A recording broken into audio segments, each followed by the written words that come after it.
Welcome to the Economy Magazine. I'm Benjamin Chong Alfares with the top reports from the economy. Today's show, Alibaba goes public and terrorism kills economic prospects for Pakistan's Killer Mountain. First, the headlines. U.S. stocks edged higher after U.S. Federal Reserve renewed its pledge to keep interest rates near zero for a considerable time. The Dow Jones Industrial Average rose 24.88 points to finish at a new record high following the announcement on Wednesday. U.S. consumer prices fell for the first time in nearly a year and a half in August, and underlying inflation pressures were muted, boosting the Fed's argument to keep rates low. The monetary policymakers saw growth next year at just 2.6 to 3.0%, slower than the 3.0 to 3.2% level they forecast 3 months ago. And though unemployment has fallen faster than expected, there remains significant slack in the market, as shown by millions of underemployed. The labor market has yet to fully recover. There is still too many people who want jobs but cannot find them, too many who are working part-time but would prefer full-time work. European stocks advanced as Bayer AG rallied on plans to spin off its plastics unit, and Scotland voted on independence. The Stoxx Europe 600 index climbed 0.94% in afternoon trade in London, extending earlier gains. The DAX was up 0.97%, the CAC 40 rose 0.68%, and the FTSE 100 climbed 0.48%. Traders are also eyeing the result of the European Central Bank's first targeted lending program as part of its effort to stave off deflation in the euro area. The so-called TLTRO is among a package of measures that ECB President Mario Draghi says will boost its balance sheet to as much as 3 trillion euros from 2 trillion. Egypt's finance minister is predicting growth rates of up to 6% within 3 years on the back of several mega projects and as Gulf countries have come to Egypt's aid. The minister expects growth to increase from 2.5% to 3.5% this quarter as the country starts an ambitious Suez Canal expansion project. Egypt also agreed to buy 65% of its oil product imports for the next year from the United Arab Emirates, putting an end to daily electricity cuts. A shortage of gas and petrol were among the main public grievances against former President Mohamed Morsi of the Muslim Brotherhood. At the end of the 5-year plan, growth rates of the Egyptian economy will have increased by 6%. The unemployment rate will have gone down from 14 to 10%. The poverty rate will go down to below 20% and the budget deficit to about 9% of GDP. As Brazil's presidential race heats up, a poll indicated opposition candidate Marina Silva has increased her lead slightly over President Dilma Rousseff. The survey showed Silva's support was unchanged at 43%, but Rousseff slipped 2 percentage points to 40% since the previous poll last week. Rousseff's reputation for zero tolerance on corruption suffered a great blow after a jailed former Petrobras director implicated dozens of politicians who gained from the company's contracts. The Rousseff administration's approval rating has slipped to 37% from 38% according to the poll. Taxes are extremely high under our government. She said she was going to reduce inflation, but inflation is coming back. She said that the country would grow, that the economy would grow, that she was the defender of Petrobras and the public banks. All her promised plans have not been realized. Today, Petrobras is 4 times more in debt than it was before and has been reduced to half of its value.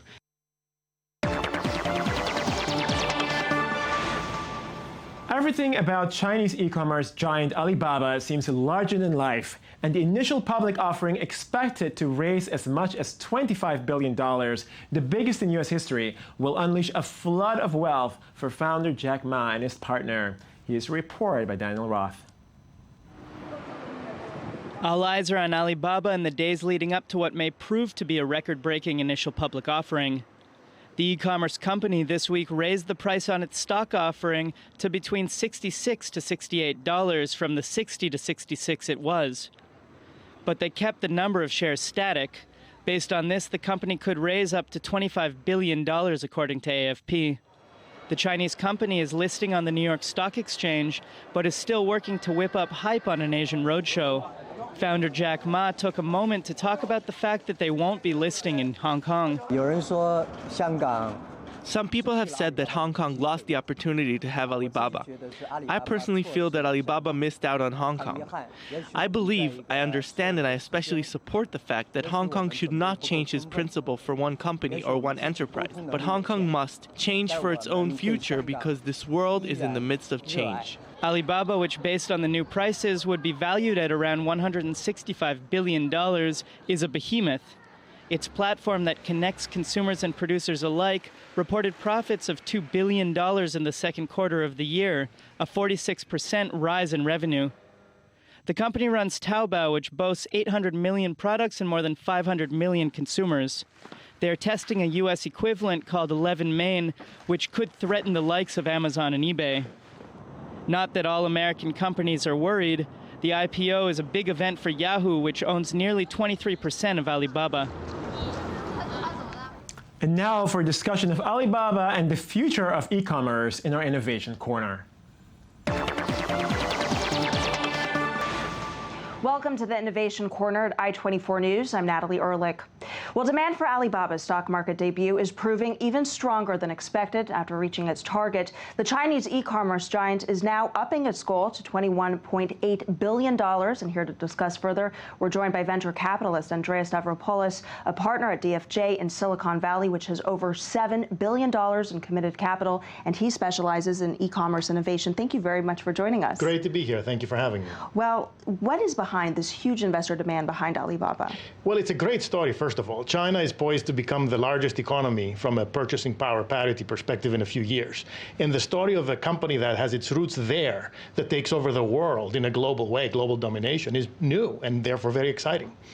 Well, what do you think is the next big thing in e-commerce? Is there still room in this market to grow?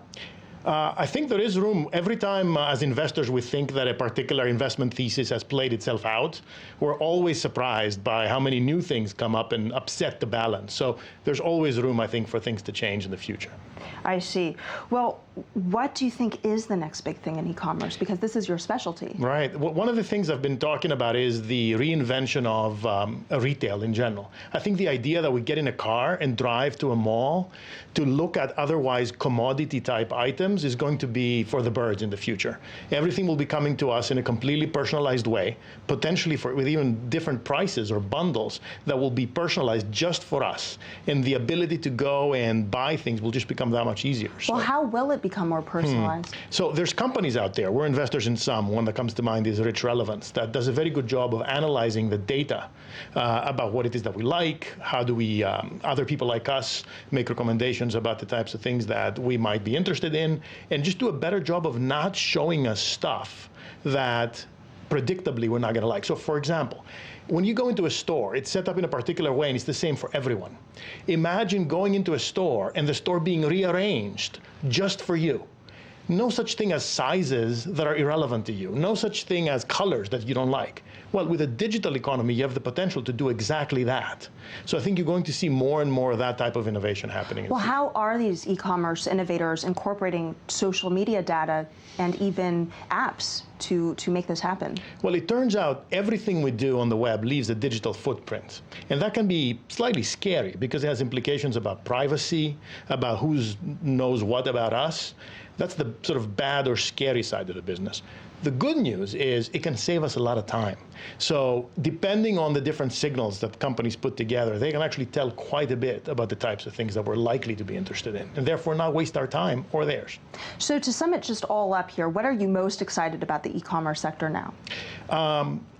Personalization as a trend, I think we're still at the very beginning of it. I still get emails with products that I will then click through and they won't be available in my size. I'm amazed that this still happens today. It tells you that we still have quite a bit of ways to go where the true personalization of every offering comes down to the individual. So that's one big trend. The second one is with communication. The blending of communication and commerce, I think, will become tighter.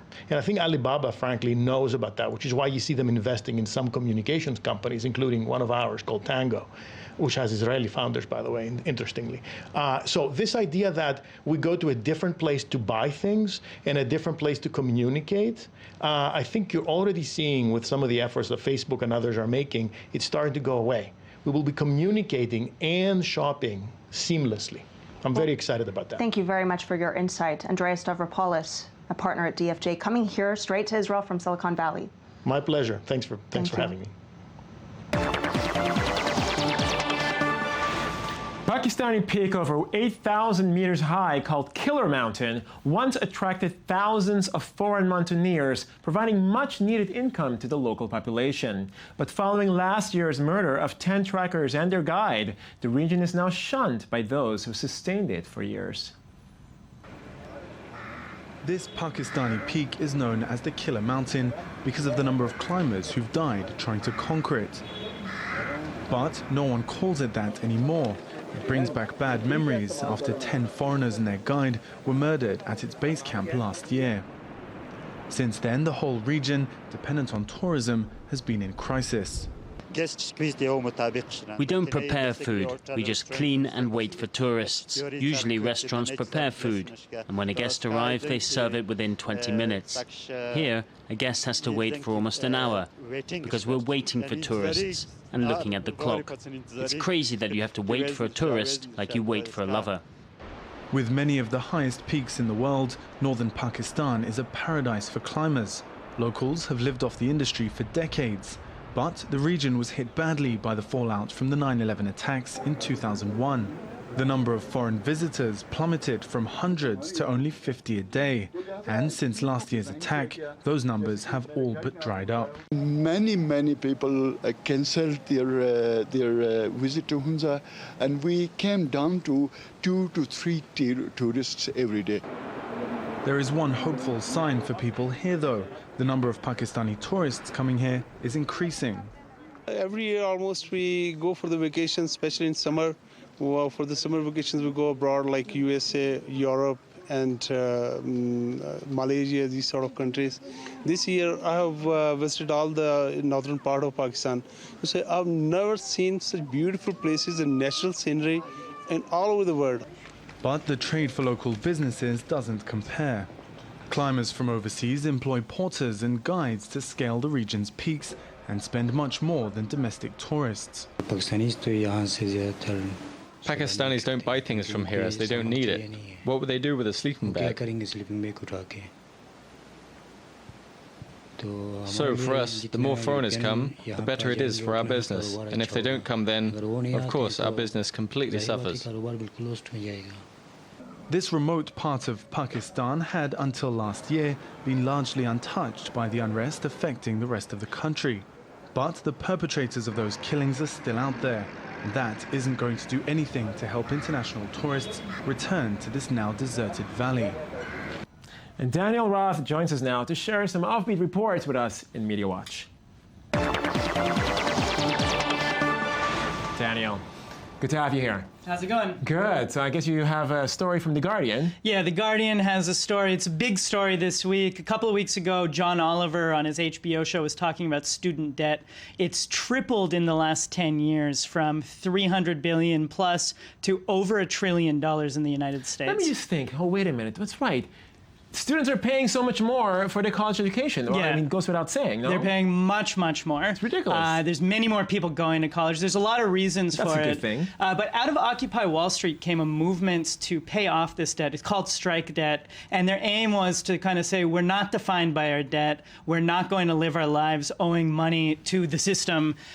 So they came up with something called a rolling jubilee, where they take donations and they pay off enormous amounts of debt. So they paid off almost $4 million of debt for nearly 3,000 students at Everest College, one of these private for-profit colleges. Right. And so they paid off nearly $4 million by raising about $100,000 and paying off an unnamed buyer. Someone bought the debt of these almost 2,700 students. And so their aim is to kind of hit at this is largely symbolic. Of course, $4 million is not close to 1 trillion, but it's symbolic of what can be if people kind of decide on a different kind of system. It makes a big difference in the symbolic feeling that is when you walk out of school and you owe so much money. Right. I mean, obviously, it's symbolic, and it's certainly very encouraging for the students and probably society at large. But it doesn't, to me, seem to really, address the actual problem here, which is that schools are just too expensive. Right. No, it is. It's countering an issue. It's not really presenting an alternative, but it is alleviating some of the symptoms. Okay. Well, on that note, Daniel Roth, thanks for joining us. That's the end of this edition. I'm Benjamin Chong-Lafaz. Send us your comments on the feedback link on their website. We love getting them. It gives us a lot of perspective on what you want. And join us again tomorrow.